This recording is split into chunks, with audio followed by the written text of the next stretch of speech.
미국에서는 사실 765 성전선로 사업하면서 이제 미국에서도 수많은 분쟁이 있어 왔습니다. 그 중에서 가장 최근의 사례를 비교를 해본 결과 우리의 사례와 매우 유사한 점이 많다라는 점이 있어서 여기서 어떤 시사점을 얻을 수 있는지 검토하기 위해서 그 미국의 이른바 패스 765 성전선로 취소 사례와 그 시사점을 별도로 설명을 드리겠습니다. 일단 사업 개요는 미국의 전력망 사업자인 PJM사, 이 PJM사는 이제 그 미국의 13개 주에 걸쳐서 약 5,100만여 가구에 대해 전력을 공급하는 전력망 사업자입니다.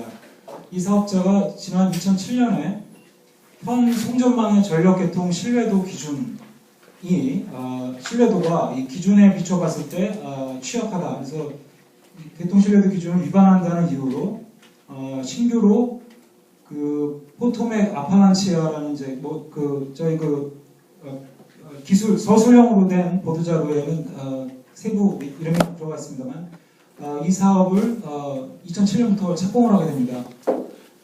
그렇지만 이 주 특히 세 개 주 이 선로가 통과하는 세 개 주에서 그 주정부별로 각 규제기관들이 이 사업에 대해서 불허를 하면서 결과적으로 지난 2012년 취소가 됩니다. 다음이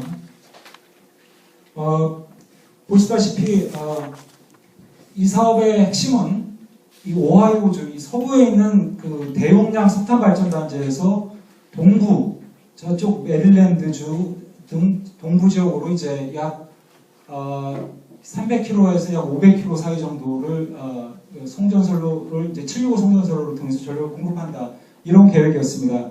그래서 가장 송전선로가 많이 통과하는 지역은 이제 세 개 주 메릴랜드주, 버지니아주, 웨스트 버지니아주 이렇게 세 개 주가 이제 가장 송전선로가 많이 통과하는 지역입니다. 그리고 2012년까지 지출된 예산은 약 2,500억 원 정도가 되겠습니다. 그러나 이 사업은 그 서술형으로 그 제작된 이제 보도자료 12페이지를 보시면 이제 세부 내용이 나옵니다만 이 각 주정부별 규제기관들이 이 PJM사가 적용한 그 기준이 너무나 그 비현실적으로 극단적인 상황을 가정해서 송전망의 신뢰도를 평가했다. 그래서 이 사업이 타당성이 부족하다. 그리고 다른 대안들에 대해서 즉 비송전선로 대안들에 대해서 검토가 부족하다. 이 두 가지 근거를 기준으로 해서 이 사업에 대한 불허를 주정부별로 시작하는데 2009년부터 이제 이 버지니아주 정부 규제기관에 이 사업에 대해서 불허를 했고 결과적으로 지난 2012년 PJM사는 최종적으로 이 사업에 대해서 폐지를 결정을 하게 됩니다. 그리고 앞서 우리 하승수 위원께서 지적을 하셨던 것처럼 오히려 이 765 송전선로 사업이 장거리 송전을 하게 되면 전체 그 전력 송전 개통에 오히려 안정성을 악화시킬 수 있기 때문에 이런 반대측 전문가들의 의견이 반영이 됐고요.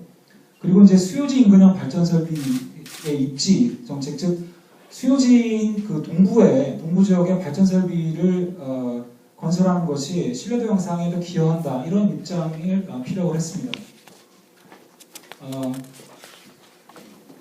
그리고 그 사업의 대안으로서 그 PJM 개선하고 기존의 송전망의 보강 장치들을 추가함으로써 이제 안정성을 높인다 이런 안을 내놨고요. 그 밖에 이제 PJM사의 회원사 중에 하나인 이제 이 지역 내의 또 다른 전력 사업자인 도미니언 버지니아 파워라는 곳은 이 패스 765 송전선로 사업의 대안으로서 기존 송전선로를 증용량, 그러니까 용량을 늘려서 용량을 65%까지 확대하겠다는 그 방침을 내세웠고 실제로 현재 시공 중에 있습니다. 이게 좀 죄송합니다. 이 편집이 약간 순서가 바뀌었는데요. 방금 말씀드린 도미니온사의 내용은 여기 있고요. 다음의 문제는 이제 여기서 우리가 어떤 시사점을 얻을 수 있느냐.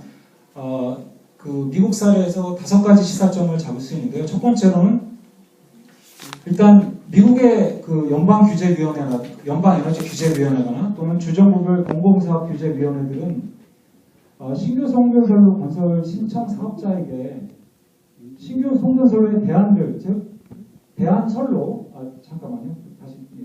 그리고 대안선로뿐만 아니라 비송전선 대안, 즉 수요 관리라든가 그리고 기타 지역 그러니까 분산형 전원, 그 분산형 발전을 동시에 제안을 해서 비교 검토할 것을 요구를 하고 있습니다. 전력망 사업자는 우리나라와 마찬가지로 신규 송전선로 사업의 타당성을 강조하기 위해서 기존 송전망에 대한 신뢰도 기준을 과장해서 적용한다는 거죠. 무슨 얘기냐면은 가장 극단적인 상황, 그러니까 아주 비현실적으로 극단적인 상황을 적용을 해서 그 상황을 가정을 해서 기존 송전망의 안정성을 평가를 하기 때문에 그렇게 되면 마치 이제 기존 송전망이 불안정하다 이렇게 평가가 난다는 것입니다. 이것이 이제 미국의 규제기관들이 평가해 본 결과 이 PJM사가 실제로 이런 실제 행태를 보였다는 거고요. 세 번째로는 미국의 신규 송전선로 사업 허가 과정은 그 규제기관들이 사업자로 하여금 대안적인 방안을 제출해서 비교 검토가 하도록 했다. 죄송합니다. 이거는 앞서 이미 설명을 드렸고요. 그 다음에는 이제 그 765선로 그 건설 사업이 자동적으로 기존 송전선로의 그 증용량이라든가 여타의 보강 장치를 통해서 충분히 안정성을 유지할 수 있다는 것을 이 사례에서 보여주고 있습니다. 그리고 마지막으로 그 신규 송전선로 사업의 허가 과정이 자연스럽게 사업자와 주민환경단체 간의 분쟁을 해소할 수 있도록 절차가 제도화되어 있다는 겁니다. 이 허가 과정 내에 이미 이 사업에 대해서 반대를 하는 지역 관련 이해 당사자라거나 환경단체들이라든가 이런 당사자들이 제도가 보장한 절차에 따라서 이 사업에 대해서 이 사업의 논의에 대해서 참여할 수가 있다는 거죠. 그래서 다음이요. 구인 전문가 협의체라는 것이 현재 국면이 이렇습니다. 마치 이 밀양 송전탑 분쟁 같은 경우는 이 한전이 시혜적으로 베푸는 매우 임의적인 협의체에서 이런 전문가 협의체가 운영이 되는데 이런 상황에서는 기존의 한전 용역을 받던 전문가들이 이 한전 용역과 이런 중립적인 협의체 간에 어떤 분간을 잘 못하는 그런 상황을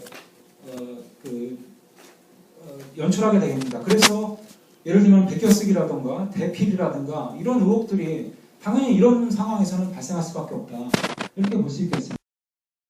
이번 밀양 송전탑 분쟁 해결 과정 역시 미국 사례처럼 제도적으로 보장된 사업 타당성 검토 절차를 통해서 특히 이를 위해서는 제3의 국가기관이 지원을 하는 주관하에 주민환경단체 등 다양한 이해 당사자가 참여하는 방안이 요구됩니다.